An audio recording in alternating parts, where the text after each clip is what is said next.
આજે જે રીતે સાંસદ સી.આર. પાટીલે નિવેદન આપ્યું કે આવું કોઈ પણ ડીપીઆર રજૂ થયો નથી અથવા ડીપીઆર બન્યો નથી, તો મારે એટલું જ પૂછવું છે, ડીપીઆર ન બન્યું હોય કે આ યોજના ન થવાની હોય તો હવે આદિવાસી સમાજ તમારો વિશ્વાસ કરવાના નથી. તમારે જો આદિવાસી સમાજનો વિશ્વાસ સંપાદન કરવો હોય તો આ યોજના હવે પછી કરવામાં આવશે નહીં એવું લેખિતમાં આપો, નહીં તો લોકસભામાં વ્હાઇટ પેપર શ્વેત પત્ર રજૂ કરો કે આ યોજના કદી પણ બને નહીં અને આ યોજના કોઈ પણ દિવસ આ વિસ્તારમાં ડેમ બનશે નહીં એવું વ્હાઇટ પેપર તમે રજૂ કરો. આદિવાસી સમાજ જાગી ગયો છે.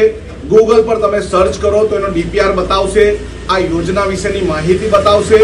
એટલે આદિવાસી સમાજ ભોળા છે એને ભોળવવાની કોશિશ નહીં કરો, આદિવાસી સમાજને મૂર્ખ બનાવવાની કોશિશ નહીં કરો. અમારું આયોજન 14 તારીખની આર પારની લડાઈનું આયોજન છે.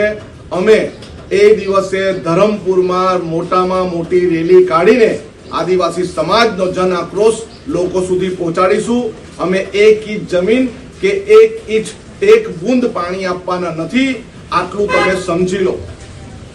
લડેંગે જીતેંગે.